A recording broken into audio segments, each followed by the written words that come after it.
Thank you very much, David and colleagues, and a very warm welcome to everyone who's joined us. I'm Deirdre Hughes. I'm based here in Exeter in the UK, and I'm joined by my colleague, Liane Hambly. Liane will say a few words just to introduce herself in a moment, but if I just set the scene around making the connection to the relevance of what we've just heard from both of those eloquent and really content-rich presentations and what we're about to do. So very briefly, we're going to draw on findings from a 12-month research project which brought together academics and practitioners into a community of practice looking at career development and well-being. The research findings we have published as a toolkit, and we will give you some insight to the toolkit. We've also had an academic article recently about to be published in the British Journal for Guidance and Counselling, and a few other pieces from that. But we really wanted to focus on this topic of empowering young people to re-engage. Our research on career development and well-being over the last 12 months and slightly more has focused very much on adults. And Liane, do you want to say hello and just introduce yourself? Tell people a little bit about your work. Hi, everybody. It's a pleasure to be here, and thank you very much for the previous presentations. We're focusing, as Deirdre said, on young people, but the research was primarily in adults. But my role tends to be training career practitioners internationally and in the UK of all ages. And indeed, I have my own career coaching practice as well. I'm one of Deirdre's associates. Thanks, Liane. And I think one of the other things to say is we have an absent friend, Dr. Chris Percy, who's also been on this journey with us. He's presenting at one of the other parallel sessions. So let's begin really just by saying that we believe career development and well-being is a vital part of a well-functioning society. And we use this little image of nurturing from little seedlings and growing people, because that's what unites all of us here today. We believe in nurturing people, in supporting people, and in particular, looking at how we can foster well-being for everyone, regardless of their ability or disabilities. We have a wonderful webinar, which is free. I'll put a link later in the chat called Don't Diss My Ability. And it's from a colleague in America, and I think you may well find it very interesting. So the research that we've been involved, I want to pay tribute to colleagues in Canada, Dave Redicott, Life for All Development Group President, and Associate Professor Michael Houston from Mount Royal University in Calgary, along with chief executives from the Wales Career Service, Serene Hopkins, who many of you will know from the Career Development Foundation, and indeed Sandra Chain from Skills Development Scotland. So what we want to do is share with you this Pan-Wales Scotland Canadian research programme and some of the lessons learned that can be applied in a school, a college, or a community setting. We'll look at some of the enablers, some of the barriers, but most importantly, for this session, we would like to leave you with some practical techniques, some tools and resources that can be applied in practice. And really just to, before I hand over to Liane, really just to say to each and every one of you, it might be quite interesting in your own country to think about whether well-being is enshrined in legislation or in statutory guidance. In the Welsh Government, there is something called the the Wellbeing and Future Generations Act, which requires every public sector body to comply with the principles of well-being.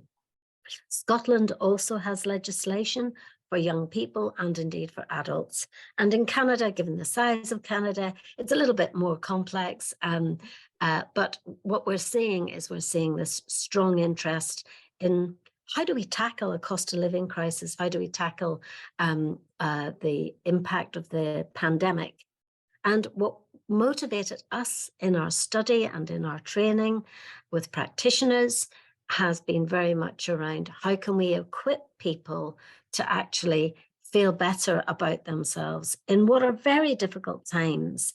If we just look at Ukraine as one example, that's an extreme, but everywhere in the world, people are suffering.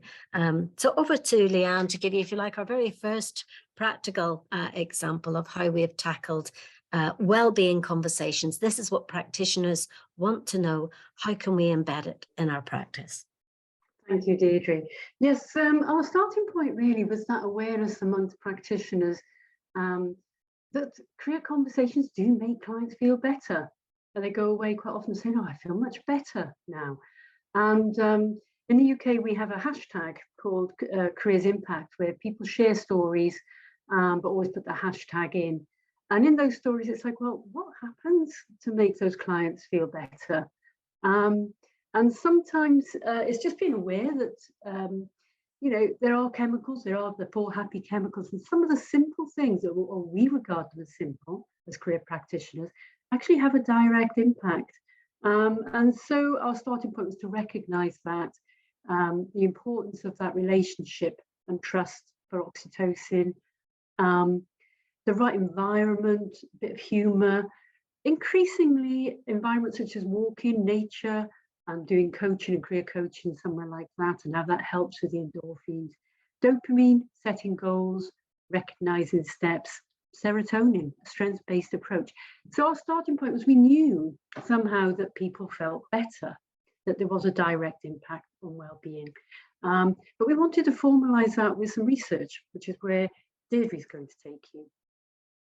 So we developed a practitioner toolkit. This is free, freely available, and we've given you the link here.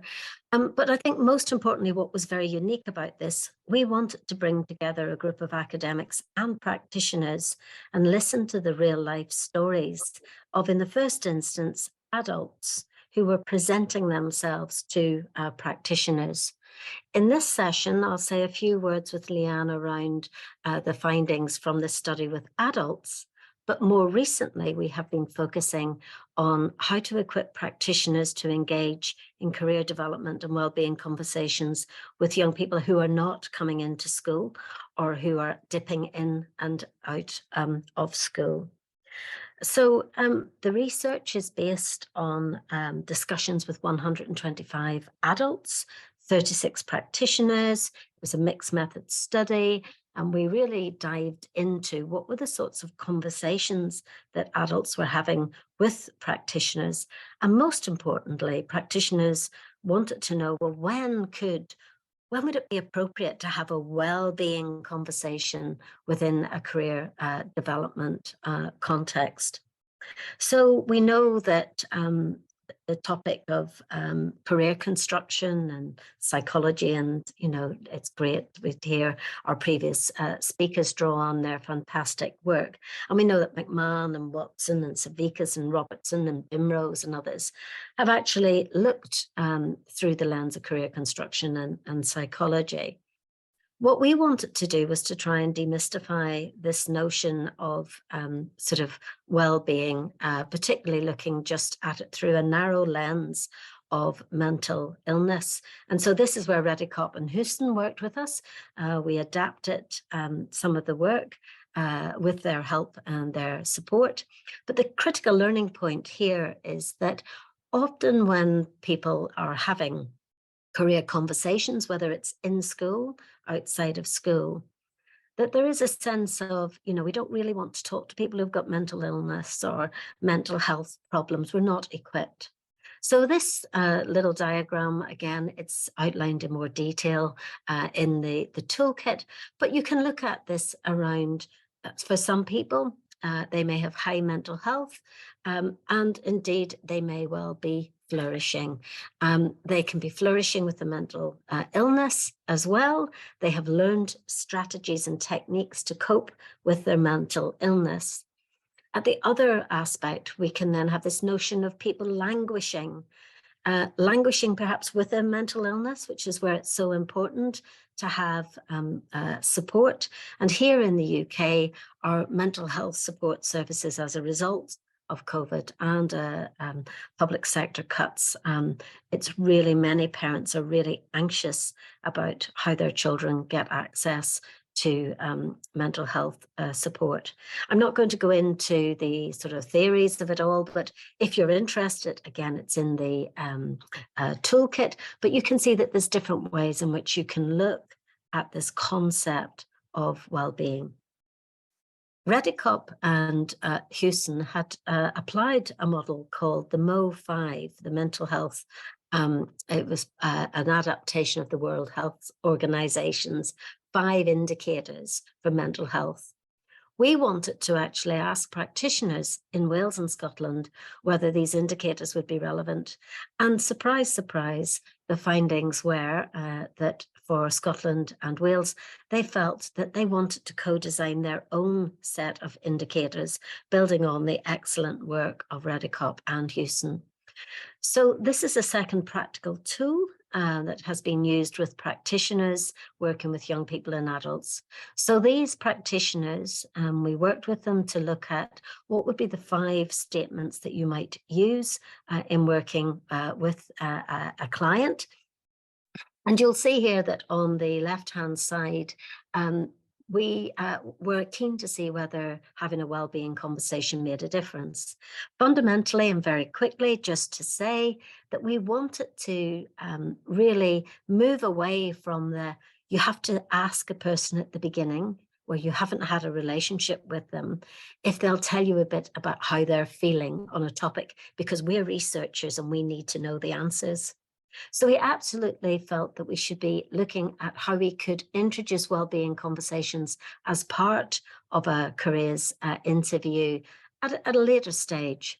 So we used a methodology from Brian Hebert and Chris Magnuson in Canada, where you can do a post to pre methodology. You can get the person to look back on how it felt when they came into the interview and then actually ask them how it feels now. And you'll see here that what we found really was that practitioners in introducing well-being, using some of these prompts and indicators, you can see here that we know from that study that having a well-being conversation as part of career education, career development makes a difference. You can see the reduction in the purple. It's not true, that I feel my life is meaningful and I can make a difference to my family and friends. But after they'd had a careers interview, they certainly felt very different and very positive.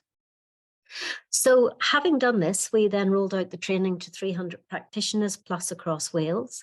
We then were approached by colleagues in London who indicated to us that they were worried about what's called the ghost children.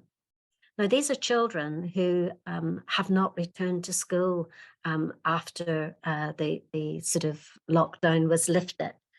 And there's some very interesting and shocking statistics around young people who are not coming back to school. You can apply all sorts of different terms to it: school avoidance, school phobia, school-related anxiety. It's also referred to as emotionally based school avoidance or anxiety-related absence. In the chat, you maybe put in, tell us, why do young people not come back to school after the pandemic, wherever you are in the world? Are you finding a similar case? So just very quickly, just to say that you won't be surprised that, of course, 3 times as many working class kids who were in receipt of free school meals are severely absent compared to their counterparts who are not in receipt of free school meals. And also, we're talking about thousands of young people, thousands of children and young people, an increase of 137% since the pandemic, at least 150,000 plus young people. So the key thing really is, how can we use career development, conversations, well-being to engage those young people and to help them give meaning to their life? And 3 aspects that we've looked at related to social capital. To what extent are these young people participating in activities, any activity outside of the bedroom or the very narrow confines of where they're living? Their closeness, as it were, to peers. Many of these young people are completely isolated, living a lonely life, and also looking at the closeness to adults at school. So our recent findings have shown, sorry, I just moved this, that there's a number of key factors here influencing. We haven't got a lot of time, so I'm not going to read out all of these. But of course, we have to remember that parents sometimes choose to electively home educate. But mental health, bullying, risk of eviction, maybe not having a roof over their head, and of course, for young people with special educational needs and disabilities, we know again that there are many reasons why they are absent from school. And our job in career development field is to reach out to all young people and to make sure that they can have those fulfilling lives. Now we're going to move into some of the practical techniques of what can we do to try and equip practitioners to feel more confident to do so. Over to Liane. Thank you. The practitioners that were involved in the study, although they were using adults as their research group, they worked with young people as well.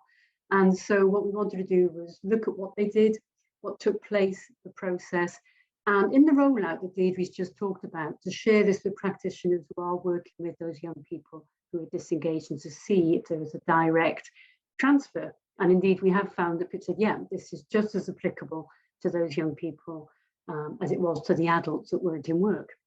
So looking at the findings, we found that there was a process that was going on, and we sort of designed or what emerged, and all of this was with the practitioners, conversations with practitioners. This is a joint model with them, a 10-step model, but it's not different. And what Deirdre said is that we didn't want to produce something different, something on top of what people already did. We wanted to weave it in to the existing structures of career conversations.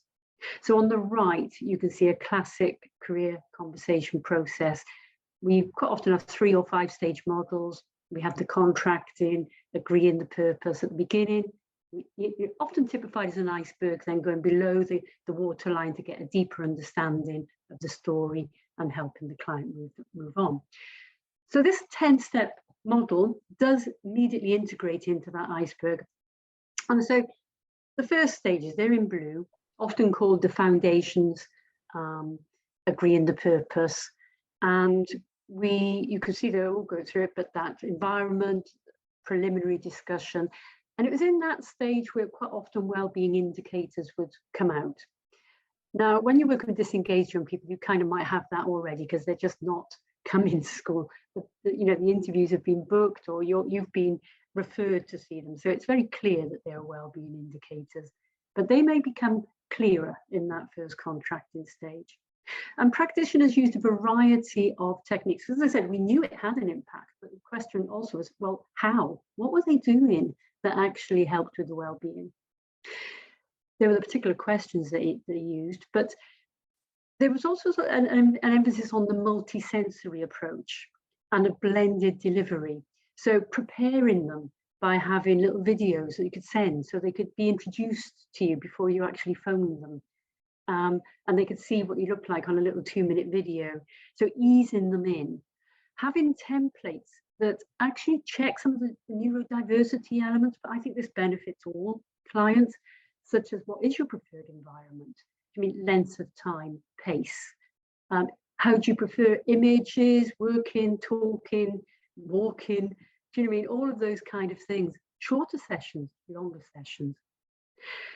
And prompt cards, sometimes we struggle when we're working with more reluctant clients or shy or mute clients to get from them what they would like from working with us, the benefits of from working with us. So some of the practitioners actually use prompt cards. When we ask that question, what do you like? Instead of the client having to think, they could actually just pick. And they could choose. You could have an instruction, pick what you'd like to get from us working together, and have some blanks. And they found this helped because the eye, you can break the eye contact. You could do this on screen. You could, if you're on the telephone, you could send it to them via email so they have a bit of time to think. And then weave in these, their answers into perhaps sometimes using imagery or metaphors, things that help them make sense. So a common one is the journey or the stepping stones. And those prompt cards are, your future. What you're saying is you want to feel happier, more confident, enjoying what you're doing. And just imagine the difference that would make to your life. Our role is to help you get there and work together. And those stepping stones represent the different things that we could do, the small bite-sized steps to get you there. So in the toolkit, you'll find those tools, those ideas. Please do just take and see if they work for you. Once you've got they're with us, they're working with us, then obviously we're going deeper below the iceberg. And again, we were finding out from the practitioners what works. And some of these will be very familiar to you: cognitive behavioral coaching, solution focused coaching, visioning. So again, you'll get those examples in the toolkit, but we'll share a few with you now. So Deirdre, if you just want to circle of support, and again, make it kinesthetic. They can have post-it notes, what helps them, what doesn't help them. And sometimes moving those sticky notes, things that people perhaps that pull them down and moving them further away. Do you mean to get that circle of support? I know I'm going through this very quickly. This is just a taster. Do you mean? But it's like, I'm hoping that you'll be going, oh yeah, we use that, we do that. But this was direct evidence that these things are what help with well-being, rather than just our anecdotal feelings. The scaling questions around, confidence, cognitive behavioral coaching questions. I love that one. What advice would you give a friend who's in the same situation as you? Really empowering questions that enable young people to come up with their own answers. And strengths-based approaches. So finding out what they are good at, what qualities they have, and some of the tools that support us with that. Again, that blended delivery, multisensory delivery. So card sorts, such as Career Navigator and Watch Your Strengths. And I've given a few links there that people can use. So there's a lot in there. And I think what was this, there's stuff that isn't in there, but we actually, from our conversations with these practitioners who work with young people who are disengaged, we found that lack of hope, especially post-pandemic, is something that really seems to be hitting young people. And so this emphasis on purpose, trying to move away from the what you want to be, what you want to do, to perhaps look around you, what you care about, what you see that people are struggling with, or issues that you think you can make a difference to. And so there's some of the challenges they could see around them. And a big part of hope is joining with others. So joining community to actually work on an issue with other people, so whether through voluntary work or little activity. And the UN Sustainable Development Goals are a great way of facilitating that conversation. Liane, we're a bit tight for time now. So yeah. Is it possible to wrap up to allow a bit of time for discussion? Yeah, I'll just do that now, Anthony. Thank you. And thank you very much, Liane. We knew it was going to be a challenge for time.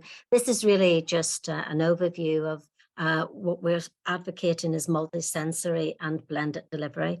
What we're also advocating is that practitioners have to look after their own well-being as well as that of their clients. And you'll see in the toolkit that.